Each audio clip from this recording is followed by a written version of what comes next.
हम इस पे काम करें। हमारे पास सूत्र भी है, निर्देश भी है, इंगित भी है, बहुत कुछ है और हम उसकी चर्चा भी कर लेते हैं। लेकिन आवश्यकता इस बात की है कि इसको न केवल अपने तक सीमित करें, इसको समाज में ले जाएं, इसको आचरण में उतारें और आचरण में उतारकर इससे जन जन का भला कर सकें। आप सभी ने पढ़ा होगा, आप सभी ने सुना होगा, जैन धर्म किसी जाति संप्रदाय किसी विशेष का नहीं, जो इसके सिद्धांतों को आचरण करता वो जैनी है, चाहे वो किसी भी जाति से हो, उसका कोई बंधन इसके साथ नहीं है। तो आज हमारे लिए जो हम बैठे हैं, चाहे हमारा अपना संगठन है, तेरापंथ में तेरापंथी सभा है, तेरापंथ में महिला मंडल है, तेरापंथ में युवक मंडल है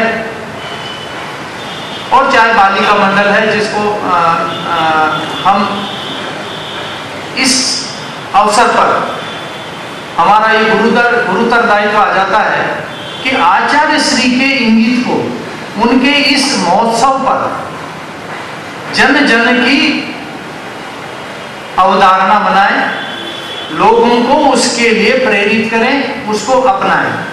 मुझे एक चीज और लगती है, समश्री पर्व तक हमने खूब धर्म ध्यान किया, समाज को इकट्ठा किया, एक वातावरण बना, हम एक इकाई के रूप में संगठित हुए हैं।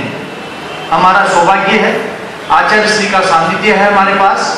समश्री के बाद धर्म ध्यान की भावना कुछ कम हो जाती है, लेकिन ये अवसर है हमें 1.5-2 महीने का जो मिला है आप आचार्य मुनि श्री के बिहार से पहले का, कि अब ये संगठन जो समाज के जो संगठन है वो इन इंगितों को जन जन तक ले जाने के लिए प्रयत्न करे, इसमें कुछ ठोस कार्रवाई करे, तब तो हमारा यह अमृत महोत्सव मनाना बहुत सफल होगा।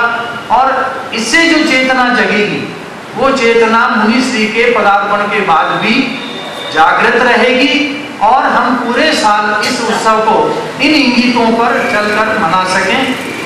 मैं आचार्य श्री के 2 सूत्र और कहना चाहूंगा। नशा मुक्ति अपनी जगह है, उन्होंने एक सूत्र और अच्छा दिया है, हम उसकी चर्चा भी करते हैं लेकिन अभी शायद हम उस पर बहुत ज्यादा काम नहीं कर पाए हैं। और सूत्र दिया है विसर्जन का। जो सक्षम है अपनी श्रद्धा अनुसार समाज के लिए विसर्जन करें, जितना वो कर सकते हैं। आज इसकी आवश्यकता है। मैं आपको कहना चाहूंगा, समाज में जो खाई पैदा हो रही है, एक तरफ धनी होता जा रहा है, जो गरीब हैं वो साधनों के अभाव में और गरीब होते जा रहे हैं। सरकार चाहे कितना ही प्रयत्न कर ले, जब तक उसके पीछे संबल नहीं होगा, समाज नहीं होगा और विश्वास नहीं होगा, तो आदमी तरक्की नहीं कर पाएगा, वो अपने आप को इस विषमता से बाहर नहीं निकाल पाएगा। आज हमारे जैन समाज के लिए कहा जाता है बहुत संपन्न है, और ये फैक्ट भी है कि जब हम देखते हैं तो अधिकांश व्यापार वाणिज्य में जैन धर्म जैनियों का वर्चस्व है। लेकिन जब हम ये देखते हैं तो ये भी पाते हैं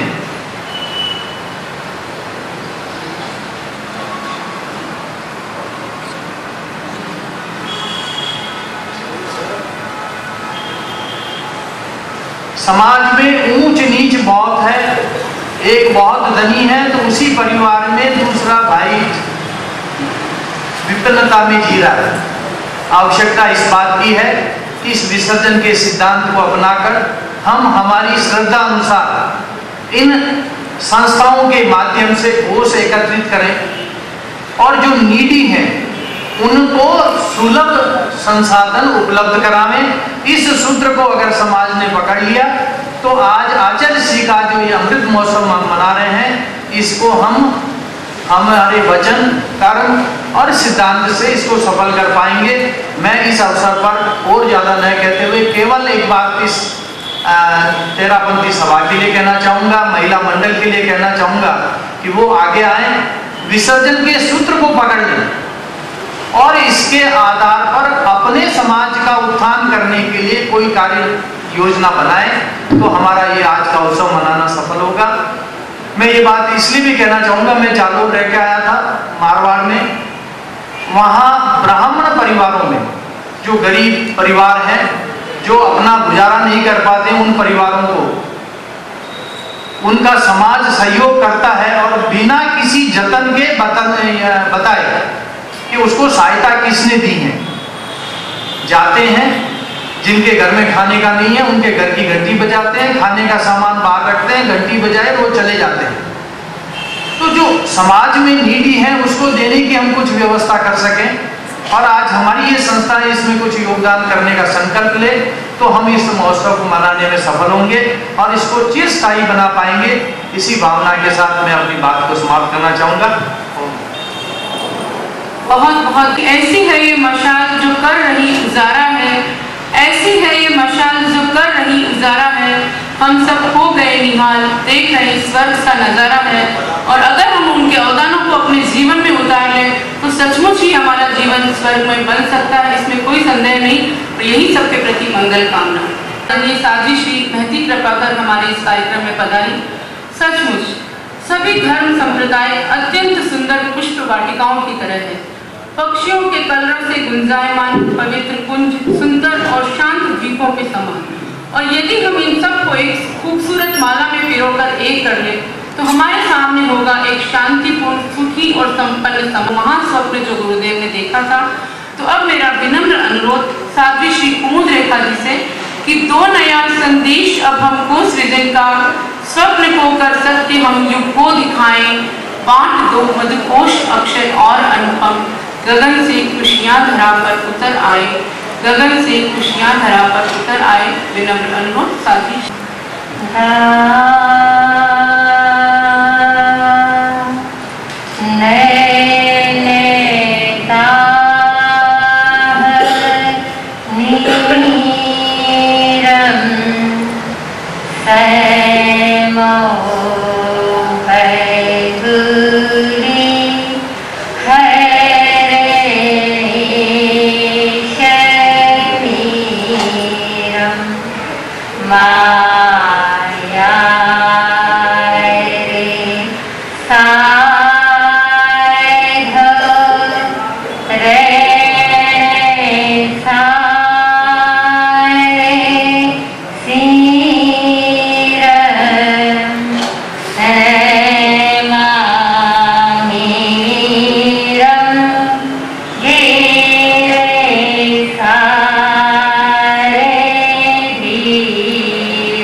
पुरुषार्थ के प्रतिपादक, चंद्रमा के समान शीतल, सूर्य के समान तेजस्विमान, चरण तीर्थंकर श्रमण भगवान महावीर स्वामी के चरणों में वंदन।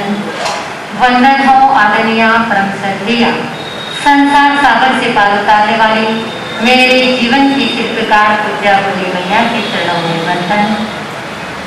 वंदन हो मेरी असीम आस्था के केंद्र पूज्य गुरुदेव जयंत दिवाकर चौथमन जी महाराज के चरणों में वंदन। वंदन हो जिनके जीवन में ज्ञानमयी गंगा, योगमयी यमुना, ब्रह्ममयी ब्रह्मपुत्रा सतत प्रभावित हो ऐसे आचार्य प्रवर शिव मुनि जी महाराज के चरणों में वंदन। वंदन हो कोटा की पवित्र पावन माटी को, वंदन हो व्यास पर विराजित भाई महाराज परमादरणीय, परम श्रद्धेय, परम स्नेही पूज्य राकेश मुनि जी महाराज साहब, परम आदरणीय पूज्य चेतन मुनि जी महाराज साहब के चरणों में हृदय की असीम आस्था के साथ अनंत अनंत वंदन। आइए इस अमृत महोत्सव के पावन प्रसंग पर आए हुए समारोह के अध्यक्ष महापौर भाई पंकज जी, भाई कोठारी जी, धर्म सभा में आए हुए धर्म स्नेही बंधुओं, माता बहनों, इस महाश्रमण जी की महफिल में आप सभी का हृदय से स्वागत एवं अभिनंदन।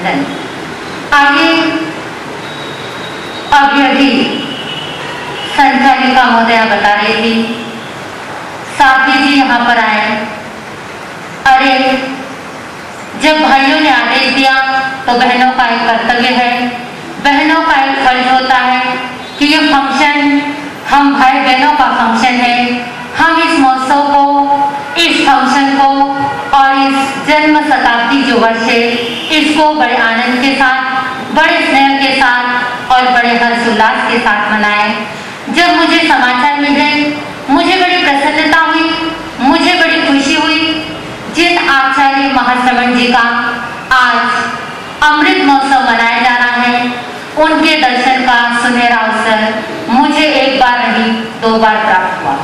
कहते हैं आचार्यों के दर्शन करने से, पता नहीं महापुरुष बताते थे तीर्थंकर ऐसे होते हैं, लेकिन इस वर्तमान में जिस व्यक्ति ने तीर्थंकर के दर्शन नहीं किए, सचमुच वह व्यक्ति इन आचार्यों के दर्शन कर विचार करे सचमुच तीर्थंकरों का शासन क्या होता होगा।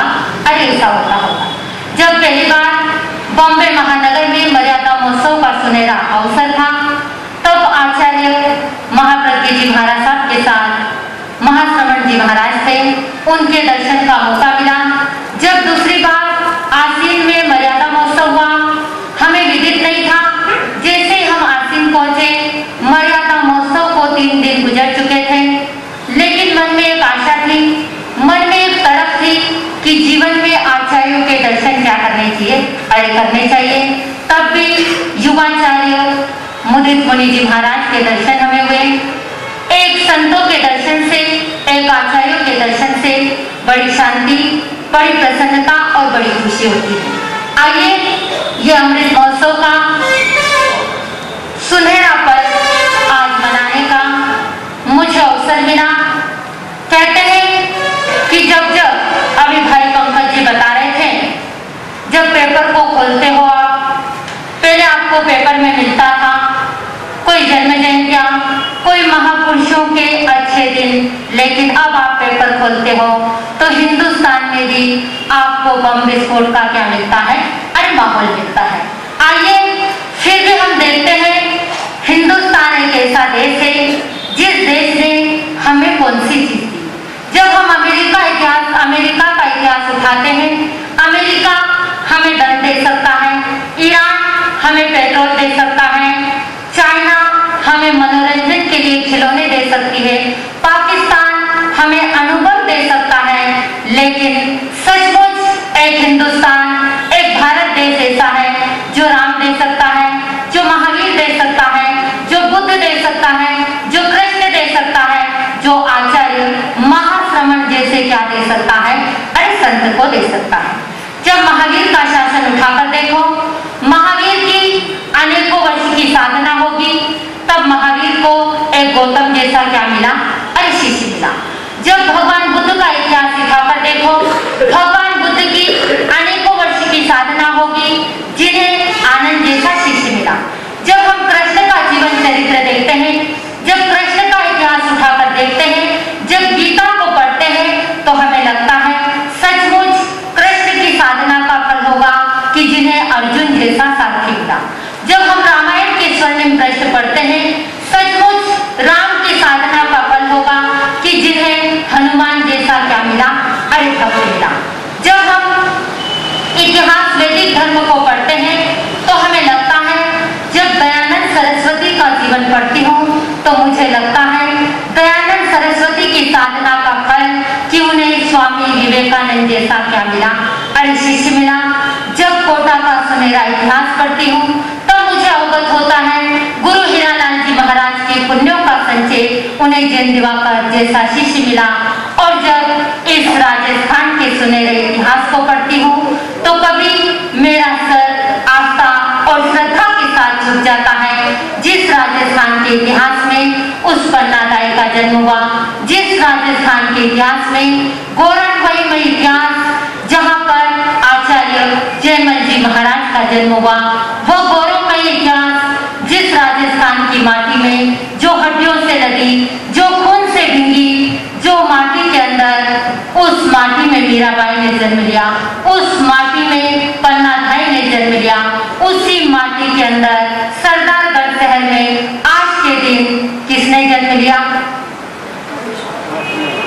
अरे आप बोलते क्यों नहीं? आपको पता नहीं है? अरे उसी माटी के अंदर आचार्य महाश्रमण ने क्या लिया? अरे जन्म लिया। मैं आपसे पूछ लूं, उनका जन्म कितने साल पहले हुआ? कौन से साल में हुआ?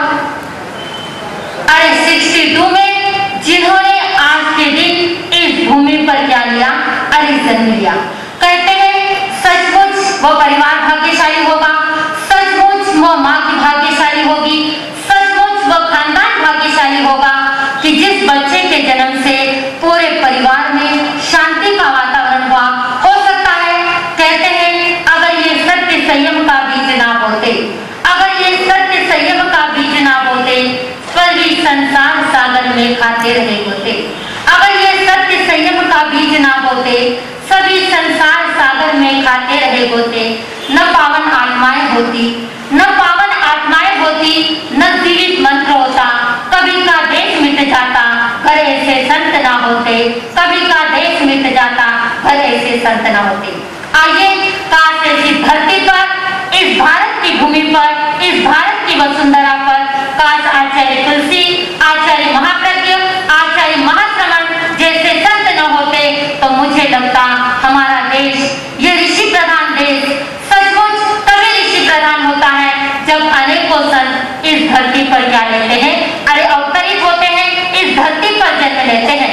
जब भारत का इतिहास उठाकर देखते हैं, जब इतिहास को उठाकर देखे, मात्र 12 वर्ष की उम्र में किसने दीक्षा ली? अरे आचार्य महाश्रमण ने दीक्षा ली। यह वही हिंदुस्तान है, यह वही देश है जो 7 वर्ष की उम्र में संत ज्ञानेश्वर क्या लिख देता है? अरे संत ज्ञानेश्वर एक ज्ञानेश्वरी की किताब लिख देता है। एवं का मुनि मात्र 7 वर्ष की उम्र में दीक्षा लेकर केवल ज्ञान और केवल दर्शन को क्या कर लेता है? अरे प्राप्त कर लेता है। उसी महाश्रमण ने आचार्य महाप्रज्ञ के शासन में दीक्षा लेकर अपने शासन को क्या किया? अरे गौरवान्वित किया। आइए आज मैं आपसे पूछना चाहूंगी, आप उनकी जन्म जयंती मना रहे हैं, आप अमृत महोत्सव मना रहे हैं। मैं आपसे पूछना चाहूंगी, आप अमृत महोत्सव क्यों मना रहे हैं? अभी अभी भाई कोठारी जी ने बहुत सुंदर और बड़ा सुनहरा कहा। मुझे सुनकर खुशी तो हुई, लेकिन साथ में पीड़ा हुई, साथ में दुख हुआ। अभी 3 दिन पहले एक व्यक्ति आया धर्मस्थानक में और उस व्यक्ति ने कहा, महाराज जी, मैं रविशंकर महाराज के एक शिविर का क्या लाया हूँ, एक बैनर लाया हूँ और उस बैनर को यहाँ पर लगाना चाहता हूँ। मुझे खुशी हुई, लेकिन साथ में दुख हुआ। वो बैनर किससे संबंधित था? योगा, आर्ट ऑफ लिविंग, ध्यान। याद रखना, ये ध्यान की प्रणाली, ये ध्यान की आराधना, ये ध्यान की सोच, ये ध्यान की गतिविधि सबसे पहले जैन समाज में आचार्य तीर्थंकर ऋषभदेव से शुरू हुई और वर्तमान में इस प्रणाली को सबसे ज्यादा आगे बढ़ाया तो तेरापंथी समाज ने क्या किया? अरे आगे बढ़ाया। लेकिन मुझे दुख होता है, मुझे पीड़ा होती है कि तेरापंथी समाज हो, चाहे स्थानकवासी समाज हो, चाहे मूर्ति पूजक समाज हो, आज मैं कह दूं 10 दिन के बाद मुनिवर यहाँ पर ध्यान शिविर लगा दे, आप इतना प्रचार कर पाओगे? इतना प्रसार कर पाओगे?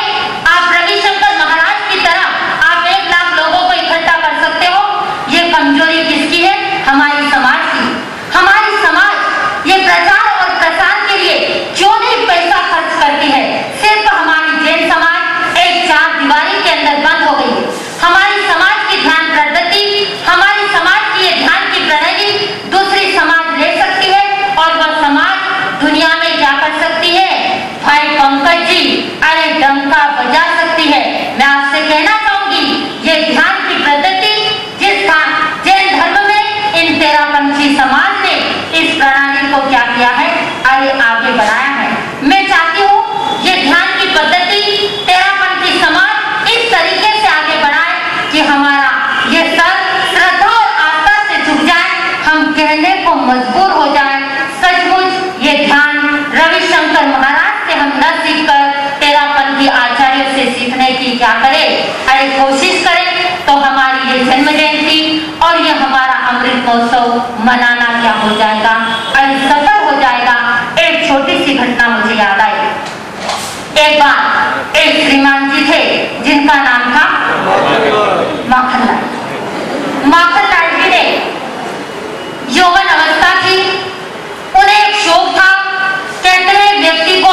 जीवन में शौक होता है और उस शौक को कोई भी व्यक्ति क्या नहीं कर सकता है, अरे रोक नहीं सकता है। जब माखनलाल जी जंगल में बैठे हुए थे, उनके पास एक सुंदर सा गधा था। उन्हें गधे पालने का बड़ा शौक था। आप कहेंगे